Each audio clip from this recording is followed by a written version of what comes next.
Namo Shakyamuni Buddha, respected venerable monks, and dear Buddhist followers. Today is the full moon of the first lunar month. According to the customs of our ancestors, they always said that this day is a most sacred time to visit the pagoda. I don't really know if it's truly that sacred or not, but oh well, our ancestors said it, so we believe it. Ever since I was a small child, I was taught the saying, visiting pagodas all year round cannot compare to the full moon of the first lunar month. And so, my travels took me to Hanoi, then to Nha Trang, and today I've started to feel tired. Today I can feel my old age arriving. I've been working since before the Tet holiday, straight through Tet. Then went to Hanoi to give a lecture, to Nha Trang for a ceremony and another lecture, then came straight back here. I rushed back today for this lecture, and this afternoon, I'll return to Hanoi and continue my work in the north, with no days off. Today, the feeling of exhaustion is truly setting in. I am tired. A moment ago, I couldn't even sit still. While in Nha Trang, I performed a grand ceremony to pray for national prosperity and peace. We had just finished building a new pagoda there, a new main hall in Nam Dan district. The delegations that came to visit were all deeply impressed. After the consecration of the main hall on this past Sunday, we held the ceremony to pray for national prosperity and peace. I had estimated about 6,000 people would come, but unexpectedly 10,000 people attended. Government officials from every level, provincial, district, and commune were all present. That morning, with 10,000 people gathered for the prayer, some were inside the main hall while others watched on screens outside. After we monks concluded the spiritual rites, we proceeded to the altar of the nation's forefathers. There, I invited the leaders of the government to come forward and kneel. They all knelt. Officials from all three levels, province, district, and commune, knelt before the nation's forefathers. They knelt for the entire duration, offering tea, cakes, and water following the ancient, traditional rites of our people. It was a very moving sight for everyone. On that day, I gave a sermon on the profound meaning of praying for our nation's peace and prosperity. Out there, people yearned for this so deeply. For so many years, they had no pagoda. This was the first time they were able to build such a beautiful and spacious main hall, and everyone was overcome with joy. So today, I wanted to share this news, to share this joy with all of you, our Buddhist followers in Nha Trang. And no matter where my travels take me, on the full moon, I always rush back here to visit the followers of Phat Quang Pagoda, even for just a little while. Otherwise, I'm afraid you might feel forgotten. So today I have a talk for you, a short one, perhaps on the karma of truthfulness. Please consider it a small gift for all of you and an offering to the Buddhas so that we may understand another facet of truth and falsehood in our lives. It's an issue where we often see things only on the surface, missing the profound meaning hidden within. Typically, when we approach any religion, every faith teaches its followers not to lie. Isn't that right? Every religion does. Do not lie. But living in this world, can we be completely free of lying? Can we? No. If I ask, everyone will honestly admit that it's impossible to be completely truthful, for many sensitive reasons. But in this life, no one can be completely truthful. There are things left unsaid, and there are things about which we are forced to lie. But even lying has many forms. So today we will take a look at how we bend the rules to lie and what impact that has on our lives. Because when you step onto a spiritual path, no religion permits its followers to lie. When we were young, our parents taught us to be truthful. Don't lie. Hey, mom left some money here. Did any of you kids take it? You can ask every child, and they'll say, no, I didn't take it. Not me. None of them took it, yet the money is gone. Right? So among them, someone has lied, for sure. Our lying makes it impossible for our parents to manage us, to educate us. We keep slipping and sliding away, and they can't teach us. Then we go to school, and it's the same story. Why were you absent yesterday? Well, sir, my father was hit by a car. He wasn't hit by a car, but you jinx him just so you can get a day off. Oh, and is your father all right? Well, he got hit and rolled over a few times, but he's okay now. He took yesterday off just to be sure. See? He seems fine, so I came back to school today. When in reality, you were off playing video games. We keep on lying, and our teachers cannot manage us. And if they cannot manage us, our character becomes corrupted and the school fails to educate us. Then we grow up. Perhaps we join the army. Soldier, why did you abandon your guard post? Sir, I had a terrible stomach ache. I had diarrhea. I couldn't stand there holding a rifle. I figured, if the enemy attacks, so be it. I had to run for the bushes first. It's this pattern, this way we wriggle out of our responsibilities, lying to get what we want. The unit can't manage us. And a person who constantly escapes the management of others will destroy the discipline and order of this life. They will ruin the entire community, all because of a habit of lying. And this lying, it may not seem so harmful, but with each little lie, life becomes more fragile, more broken. Then you grow up, you get married. Why are you home so late tonight? Oh, I had a meeting. It ran very late. I tried to leave but couldn't. Well, what kind of meeting leaves your breath smelling of beer? It was a meeting. The men just brought out a little beer. Then what's that lipstick mark on your collar? I have no idea. Someone must have tripped and fallen into me. You see? Just like that. Wriggling back and forth, and the family. The family also falls apart. Why do we lie? We lie so that we can do wrong things without being criticized. That is the essential point. The primary reason we lie is to avoid blame when we do wrong. We truly enjoy doing wrong things, but we do not want to be criticized by anyone. That is the root cause of every lie in this world. One might think it's harmless, but it's precisely because we do one wrong thing after another, and we escape the oversight of our community, from our family to our school, to our military unit and our workplace, that we contribute to the loosening of the entire moral fabric of our country and of the entire world. And that is why, from the time we are small until we are grown, everyone demands that we do not lie. But it is not easy to speak the truth about everything. However, among those lies, there are lies that are so grave they can lead you straight to hell. And then there are lies that seem harmless. For example, let's talk about the lies that are so serious they can send you to hell. We don't dare speak too much on that level. But the harmless lies? We speak them out of habit all the time. We become so accustomed to it. But we never suspect that this constant habitual lying is actually shattering so many things in our lives. It carries a karma that is also terrifying. It's not that simple. We think, oh, I'll just tell a few harmless lies. What's the big deal? We never realize that as they accumulate, bit by bit, the karmic result can be incredibly fierce. It's not easy to escape. We will analyze this step by step. So, what kind of lie is so serious it can send you to hell? In Buddhism, this is clearly defined.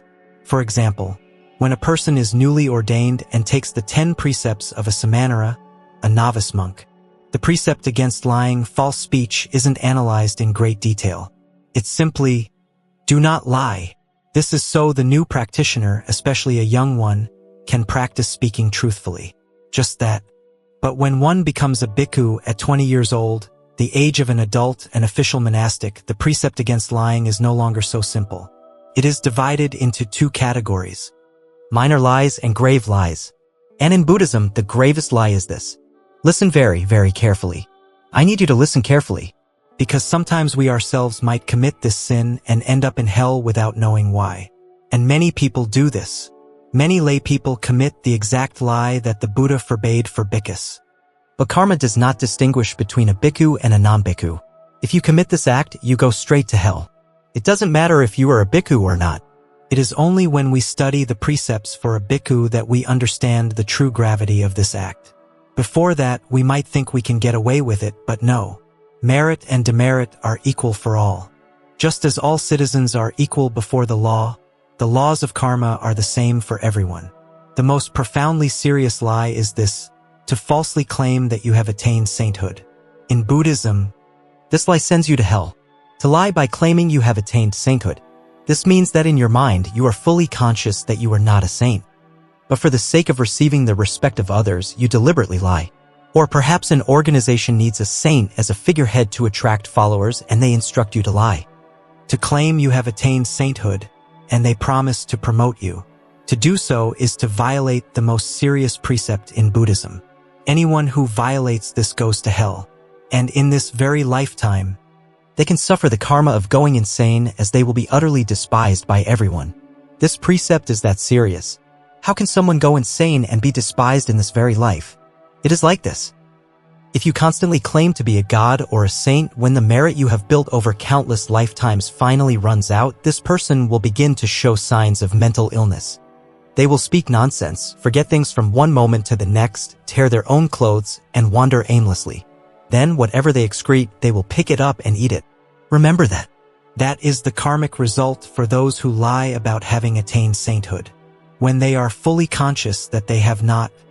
But for some motive, whether it's a personal craving for respect or an arrangement by an organization, they deliberately lie. The consequence is this: while still alive, they show signs of insanity, perform animalistic acts, are despised by all, and at death, they fall into hell. That is the karma of falsely claiming sainthood. A lighter, yet still serious, version of this is misunderstanding. This happens when a person, through their practice, achieves a certain meditative state. Their spiritual faculties begin to open up. They can predict things about the past and future. They can look at someone and know things about their life. And based on this, they think they have reached a high level of attainment. This is a misunderstanding. A misunderstanding. In their own mind, they believe they have attained it. They may not have said it out loud yet, but sometimes they hint at it, saying something like, "My child, I don't want to say everything. But with my spiritual practice up to now, I am no longer an ordinary person." The statement sounds humble, but what does it imply? It implies they have attained something, some state. And it isn't a complete lie because they truly have achieved some results. The only problem is the misunderstanding, thinking their attainment is higher than it actually is. This person will not fall into hell, but they will face 15 to 20 lifetimes of misery. They will be adrift and in shambles, suffering 100 different kinds of hardship for at least 10 or 20 lifetimes. All because of the misunderstanding that their attainment was higher than their actual position. Why is this? Why is such a misunderstanding possible? It is because the Buddha is no longer in the world. The Buddha is not here to confirm for us how far we have progressed.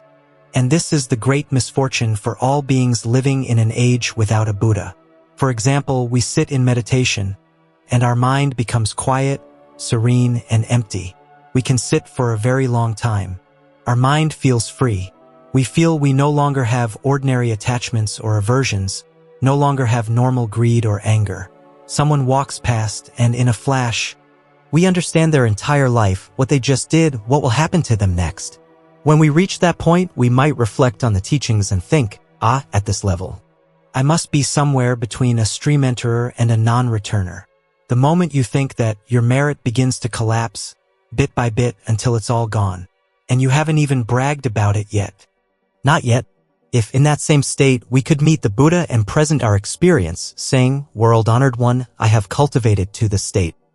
Before we could even finish, the Buddha would know our level of attainment. He would say immediately, "You have only achieved right mindfulness and clear comprehension. You have not yet entered the first dhyana nor attained any fruit. Continue to strive diligently." Thanks to that one sentence from the Buddha, we would come right back down. We would hold the correct view, I have achieved nothing yet. Because of that, our merit would not be lost and we could continue to progress. But tragically, the Buddha is no longer in the world. And it is incredibly rare to meet an enlightened master who truly knows each level of attainment and can clarify our position for us. That is why sometimes a teacher might see your practice and praise you. "Oh, my child, you've attained it." That is a disaster. Both teacher and student are lost, and Buddhism is harmed in the process. So, misunderstanding is also dangerous, and it can cause us to lose all our merit. For 10 or 20 lifetimes, we will be in misery. And if we don't repent in time, we can continue to slide down for 200 or 300 lifetimes, just drifting as an ordinary person. But if, after those 1_0_20 lifetimes of suffering, we come to our senses, repent, and meet an enlightened master who can point out our mistake. Your attainment is nothing yet, my child. It is only the beginning of right mindfulness. If we can feel remorse and repent, then we can overcome that period of misery and return to practicing correctly. Then we will not suffer that karmic consequence. So, thinking you have attained sainthood, or saying you have attained sainthood, the karmic consequence is more ferocious than any other lie. It is truly frightening. Many people who practice reach a certain state and come to ask me about it. And as they ask, I can feel that they believe they have attained something significant. Fortunately, I always tell them it is nothing yet. This is just the beginning stage of right mindfulness. You haven't even reached the end of right mindfulness. And this path of right mindfulness, from its beginning to its end, I'm asking you, please take 30 lifetimes for this. Do not be impatient. Do not think you can master right mindfulness in a single lifetime, to say nothing of right concentration. Right concentration is far, far deeper. Just for right mindfulness, the 7th step of the Noble Path, I'm telling you to calmly walk for 30 lifetimes. Whatever state you achieve now, rest assured that you are still within the realm of right mindfulness. Remember that. Just be calm and continue to walk. Don't think anything more of it. Thanks to this, people can quiet their hearts and continue to practice in peace. Because many people have great results and they immediately think they have attained something special. Not yet. It's just the beginning of right mindfulness. It is nothing yet. And even though this beginning stage has already astonished you, made you happy, and opened up a whole new world for you, it is still just right mindfulness. It is nothing yet. From this, we can understand that the path of the Dharma is unbelievably sublime and vast. How sublime and vast? It's like this: if the universe were a football stadium, our entire solar system would not even qualify as a single speck of dust within it. Our solar system, with its sun and all its planets, would not be a single speck of dust. If the universe is a football stadium, our solar system is not a speck of dust. And if our solar system isn't even a speck of dust, then what are we? We are not even a single bacterium. The status of each human being in this cosmos is utterly insignificant, infinitesimally small. But if we realize the truth of no self as taught in Buddhism, if we become an arhat, we become one with the entire boundless universe. That greatness, that unimaginable greatness of the Dharma, is not something that can be achieved in a few years or a few lifetimes. You must understand this. This is the path of 1,000 lifetimes. So we must be calm as we walk. Even if you achieve some remarkable things in your practice, do not be quick to think you have gone too far or have become too sublime. You must understand this. So that is the first teaching on truthfulness. Do not deliberately lie that you have attained sainthood. And do not misunderstand that you have attained sainthood. By avoiding this, you will spare yourself an immense amount of ferocious karma down the road. There is another, more common type of lie: lying to deceive, to swindle for profit, or to bear false witness. In ancient times, the legal system was primitive. There were no forensic techniques. When people went to court, the judge had no scientific evidence and had to rely solely on testimony. And whatever people testified to, he followed. A witness saw you. Yes, you snatched that person's things. To jail with you. The accused could scream their innocence. But if there was a witness, the judge would rule based on that. Because of this, in that era, especially in the Middle East, a profession emerged, the professional witness. They would sit along the road outside the courthouse. Someone with a lawsuit would approach them. Hey, are you free? Take this coin. Later, you go inside and say you saw that man with that name do that thing. Got it. Got it. Then they would go inside and testify. Yes, I saw him do it. There was an entire profession based on this, and it led to the deaths of countless innocent people. Bearing false witness could get a man hanged or imprisoned. But today, because of advances in forensic science, we no longer rely on words alone. Whatever you say, whatever you confess, even if you turn yourself in and say, I am the killer, the court will not simply believe you. The real culprit could be someone else. So today, not even a confession is taken as absolute truth. In the past, a false testimony was enough for a verdict. Today, even your own confession might not be accurate. There was a funny story about this recently when I was in the north.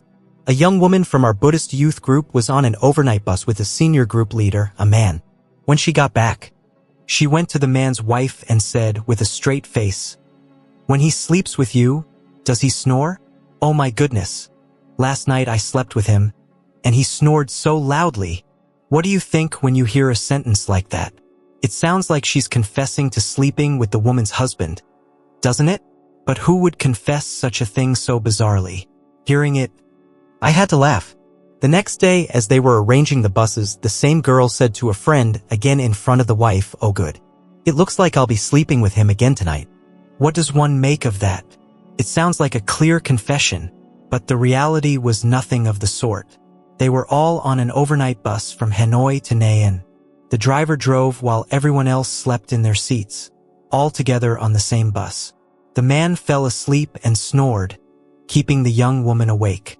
That's all that happened. But she didn't explain the context clearly. She just made that blunt statement.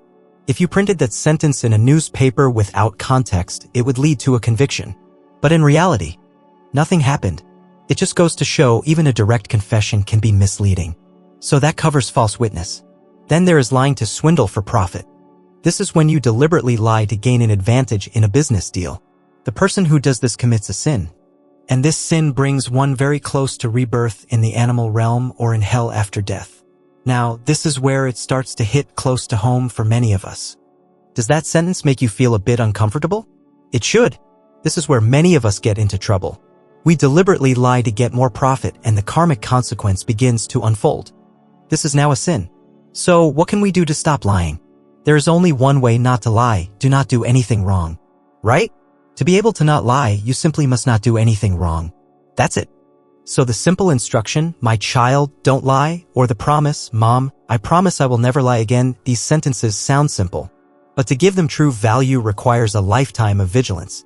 Right? We must keep our entire life in a state of what? Of righteousness and purity.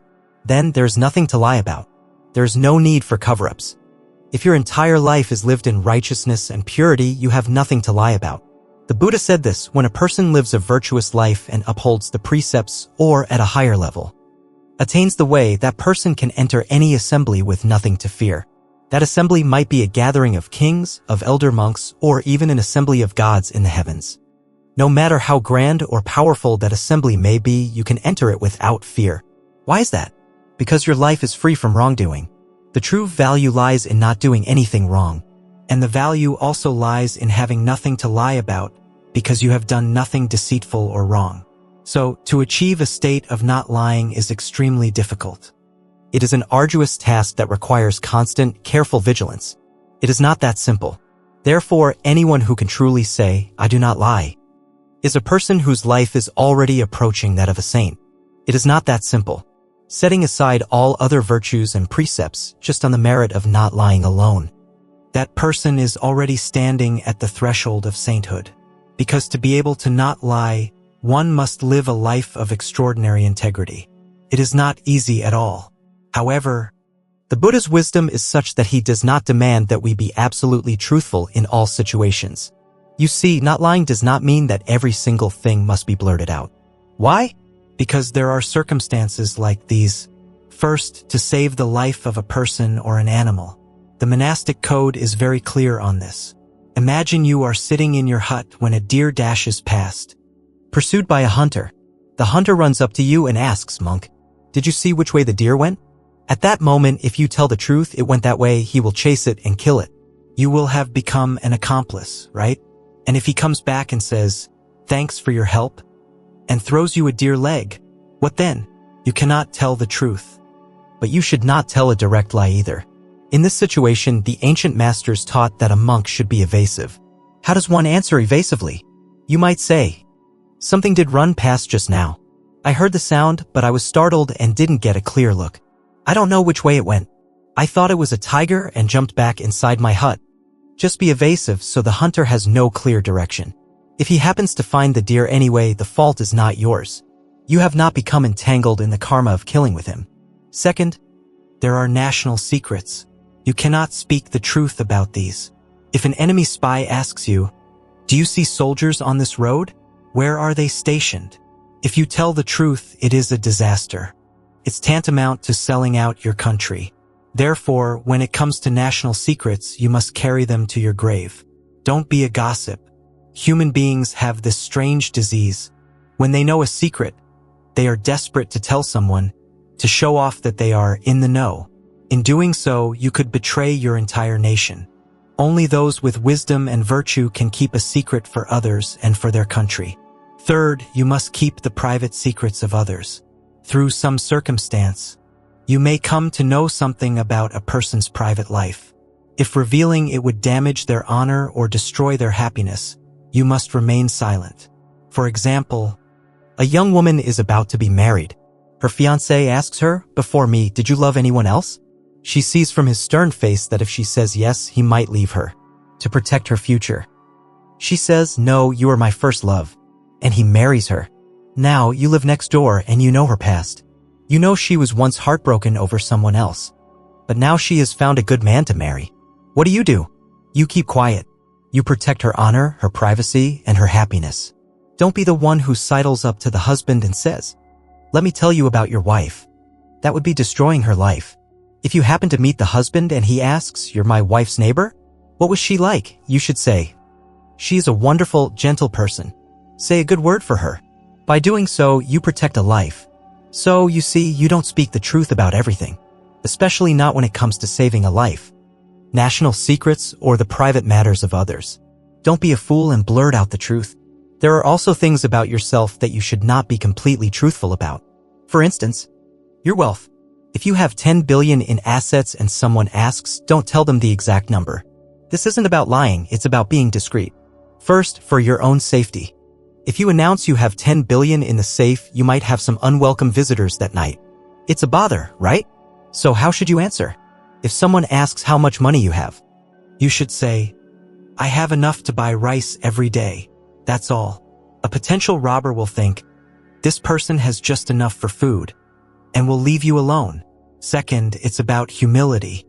To boast about your wealth is arrogant and foolish. So, for both safety and humility, never reveal the full extent of your assets. But what if you are poor? Should you lie and say you are wealthy to gain respect? No. The more you exaggerate your wealth, the more your actual fortunes will decline in the future. That is the karma. It is wiser to be honest about your struggles. If you have 10 billion and you say, "I have just enough for rice," karma will later raise you to 20 billion. If you have nothing and you boast that you have a lot, karma will push you even further down. So be truthful about your situation. If you are struggling, say so with dignity. We are going through a difficult time, but we are trying to live honestly and frugally. By speaking the humble truth, your situation will improve in the future. Don't lie and inflate yourself. Your merit will only decrease further. Another thing to be discreet about is your spiritual attainment. Let's say you can meditate for a full day and night. If someone asks how your practice is going, you should be humble. Say something like, "I'm just trying my best to follow the others." Our teacher encourages us to be diligent. If you say this humbly, your merit for practice will continue for a long, long time. But if you boast, "Oh, I can sit for as long as anyone," that pride will be your downfall. You won't be able to practice anymore. So, hide your spiritual achievements. Even if you attain a high level, speak of it modestly. The same goes for your skills and abilities. Perhaps you are a master of martial arts, able to defeat 10 opponents. If someone asks about your skill, you should downplay it. "Oh, my teacher taught me just enough to know how to run away effectively." You must be humble. You are not allowed to speak the full truth about such abilities. And one more thing, do not be completely truthful with your children about your wealth. If your child wants an expensive electric bicycle and you can easily afford 100 of them, your immediate response should not be, "Of course, I'll buy it for you right away." To do so is to kill your child's character. They will become entitled and reliant. Spoiled children are created by parents who let them believe the family has endless resources to fulfill their every whim. You must make them understand that life is difficult, that you work hard, and that the family must be frugal. You must say, "My child, our family doesn't have a lot of extra money. You are young and healthy. Riding a regular bicycle is good exercise and saves our family money." Even if you are a billionaire, you must say this to educate your child.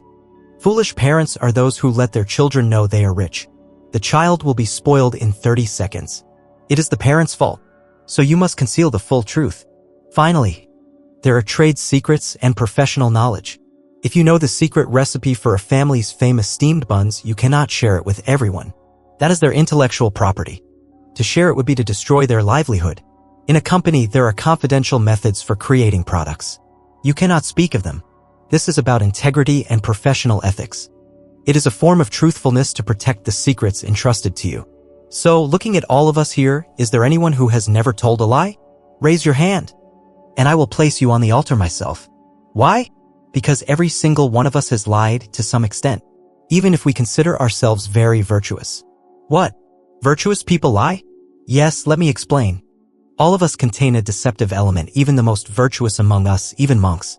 Only one who has attained sainthood is completely, perfectly truthful. Until that point, even an ordained monastic who keeps the precepts still has a portion of falsehood within. The element of truthfulness is incredibly difficult to perfect. It is not that simple. How can I say this? Let me give you an example. In the pagoda, a monk is assigned to be the guest master. As soon as visitors arrive, he puts on a bright, fresh smile. Welcome, dear followers. Have you eaten? Please, come up to the main hall to pay respects and then come down for a meal. In that smile, 20% is already a lie. And this is a monk. Why? Because the smile is an expression of how much he values the visitors, right? That attentive care is meant to show he treasures them. But what is wrong with that? The lie is that while his outward expression is 100% warmth, his inner feeling might only be 80% genuine affection. The other 20% isn't real. Can any of us love all beings with 100% overflowing compassion? Not yet. No one has reached that level. So when we express great warmth and care for a monk, there is already a 20% lie. Now, for a layperson working as a receptionist in a company, that smile, that sweet talk, that attentiveness is 80% a lie. Only 20% is real. What is real? The genuine need for customers to keep the business running. But the performance is 80% false. And what about the rest of us? On average, we lie 50% of the time in our daily interactions. When we talk with one another, we are concealing our true selves. Don't believe that the kind person you just spoke with is truly that kind through and through. Only when you live with them do you see their real face. And what is the most heartbreaking place to see this? In love and marriage. After a few years together, a wife might say to her husband, "You know, the person I fell in love with was different from the man you are today. When we first met, you were so kind, so gallant, so caring, not just to me, but to my whole family and all my friends. You made me so proud. But the man you are today is coarse. You even shout at my parents." What happened? The truth is, when they were courting, he was putting on an act that was 95% of his performance. Only 5% was real.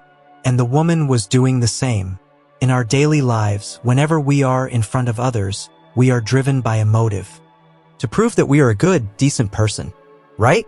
And that very desire to prove ourselves is already a form of falsehood. It is an act. Only a saint who is pure from the depths of their heart has no need to prove anything. They have nothing bad to hide, so they don't need to act.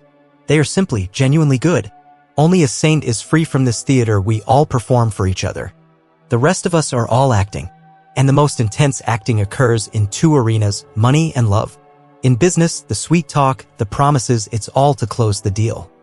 To get the other person to sign the contract. So when you hear the words spoken during a business negotiation, please believe only about 30% of them. That's money. Second is love. When someone is trying to win your affection, the tricks, the gifts, the romantic messages, without you, I would die. Please understand that 95% of that is an act. Don't believe those words. The devastating part is that while we are performing this act to win someone's affection, we often believe we are being completely sincere. We are lying, but we think we are being truthful. And what is the karma of all this? The karma is very strange. It is this: a person who lies will be poor at learning. What? How can lying be related to being a poor student? You might think that to become a good student, you should donate books or land for schools or fund scholarships. And that is true. Those actions create the merit for intelligence in future lives. But how does lying connect to it? The connection is this: what does it mean to be a good student? It means to understand the truth. The truth of mathematics, of physics, of history. The principles of science are all expressions of reality, of truth, are they not? But a person who has a habit of disrespecting the truth, by constantly twisting and bending it, develops a karma where their mind cannot grasp the truth. And what is truth? It is math, physics, chemistry, history. So this person, it's not that they are stupid, but their mind keeps deflecting from the correct understanding. They make constant mistakes in math. They misinterpret the question. Their academic results are poor, simply because their karmic habit is one of deviousness and deceit. Conversely, the person who speaks the truth and lives truthfully develops the karma of understanding the truth. The truth in their studies, in science, in every subject. Whatever they learn, they understand it deeply. That person becomes a good student. So, the karma for being a good or bad student is directly related to being truthful or deceitful. If we live truthfully, for many lives to come, our karmic reward will be the ability to understand reality. And when you enter the spiritual path, it is the same. The principles of the Dharma are even more subtle and abstract than science. A person with the karma of deceit cannot possibly penetrate the deep truths of the Dharma. So when you see someone who enters the path and understands the teachings deeply to their very root, you must understand that this person has the karma of what?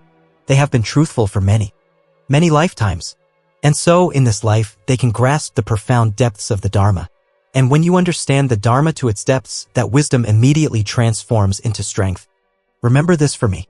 When wisdom reaches its peak, it becomes the strength of your life. What is the strength of life? It is knowing with absolute clarity what is right and what is wrong in every single moment. When you see that something is wrong and you see its karmic consequences clearly, you become resolute. You would rather die than do that wrong action. That decisiveness is strength. And when you know something is right and you see its blessed result, you become resolute that you must do it. That determination is strength. So a saint does not lie. Having lived truthfully for countless lifetimes, their karmic reward is intelligence and wisdom. They awaken to the Dharma. And once they are awakened, they do nothing wrong, and so they have no need to ever lie again. That is why when we look at the life of a saint, when we look into their heart, it is like a flawless gem, bright, clear, beautiful, and pure. Their entire life is like that. Their soul is like that. If you were ever fortunate enough in your life to meet such a person, to meet a true saint, to be able to kneel and prostrate before them is one of the greatest blessings in this life. Now, if we are reborn in the heavenly realms, it is impossible to lie. Why? Because the celestial beings, the devas, can all read each other's minds. So, a person who has come from a heavenly realm and been reborn here does not have the habit of lying. Because for hundreds or thousands of years in that realm, lying was impossible. The conditions there make it easy to be truthful. But we here in the human realm, our karma is a mixture of truth and falsehood from many lives. So we are trapped in a world where we cannot know each other's minds. Because of that, we develop the habit of lying. If you find it very easy to lie, you know you probably have not been born in a heavenly realm for a very long time. If you find it very difficult to lie, then perhaps you have spent some time in a celestial realm, and you have been reborn here temporarily with a mission. To practice in this human world and to help build the Dharma and maybe to help this old teacher. So, we have discussed grave lies and not so grave lies. We have discussed things that should not be told truthfully, and the motives for lying. We have talked about the nobility of a saint who does not lie. So the final point we will discuss is this. There are things that cannot be said yet. These are things that are not lies, nor are they secrets, but the time is not yet right to speak of them. For example, the Buddha himself. No matter who asked, he would never speak about the ultimate origin of the universe. Why? Because in his time, humanity's scientific knowledge was not sufficient. Today, it is almost sufficient. I use the word almost because we still lack a few key pieces to fully understand the nature of the universe. When we do, we will understand where it came from. Did it start with a Big Bang? No. Absolutely not. The world believes the universe began with a giant explosion, boom, and has been expanding ever since. I often tell PhDs that this idea is a bit prehistoric. Why? Because it is based on a simple observation. With telescopes, we see the galaxies are moving away from each other. The simple conclusion is that they must have all started in one place. This thinking is too simple. It's like our ancestors seeing the sun rise in the east and set in the west and concluding that the sun revolves around the earth. The truth is more complex. Now, the 2011 Nobel Prize in Physics was awarded to scientists who discovered that not only are the galaxies moving apart, but their speed is accelerating. If they are speeding up, what does that mean if we go back in time? It means in the past, their speed was very, very slow. Billions of years ago, their speed might have been nearly zero. If the initial speed was almost zero, could it have been an explosion? No. An explosion is fastest at the start. That Nobel Prize itself proves the Big Bang Theory is a mistake. So where did the universe come from? I will explain this in a future teaching, but the essence is this. In the empty space between galaxies, where there is no gravity, new hydrogen atoms spontaneously appear in every second. Countless atoms appearing from the nature of the universe itself. These atoms gather into vast clouds, which are then pulled together by gravity until they compress and ignite, forming new stars. This is why science can still see new stars being born today. The universe has no single beginning and no single end. It is constantly renewing itself. Just as the Buddha said of ultimate reality. No beginning, no end. But at the time of the Buddha, people did not have the knowledge to understand this. So he did not speak of it. The time was not right. Another thing that cannot be said yet is the detailed descriptions of meditative states and spiritual attainments. If you describe them to beginners, they will imagine them, imitate them, and use the knowledge to brag and deceive others. There are also a person's flaws. You cannot just walk up to someone and say, "Hey, you are so selfish and stupid." If you say that, they will immediately become angry, right? The time is not right. When can you say it? Only when that person has practiced well and has deep love and respect for you as a teacher. At that point, you can call them over and gently point out their fault. "My child, the words you spoke yesterday contained arrogance, and because they trust you, they will listen with a happy heart. Until then, you must be patient." The same is true for praise. Don't praise people indiscriminately. Praise can make them happy in the moment, but it can also kill their spiritual life by feeding their ego. Only a person with true mindfulness can receive praise without becoming attached to it. For such a person, you can praise them a million times, and they will just smile, say thank you, and in their heart offer the praise up to the Buddha. But for a normal person, praise can be poison. So there are things that cannot be said yet. At the right time, then they can be spoken. Today is the full moon of the first lunar month. We have gathered together. A little bit of spring still lingers. The golden sunlight of spring bathes the land, and the last of the spring blossoms still dance on the ground. Our hearts are still filled with the warmth and hope of a new season. As we sit here under the roof of Fat Kwang Pagoda, in the serene quiet of these mountains, may our hearts be filled with love and reverence for the Buddha. May our hearts be filled with love and reverence for the noble Dharma. And may we extend that love to all of heaven and earth and to all living beings. This morning, the monks performed a ceremony to pray for your peace and well-being in the new year. If you registered your name, it was read aloud and offered up to the Buddha. Through this, we hope that your year ahead will be more peaceful, more happy, and more fortunate. These are our good wishes and prayers for you. And now we have had our Dharma talk, and we will have some songs to enjoy the rest of this spring day. Namo Shakyamuni Buddha.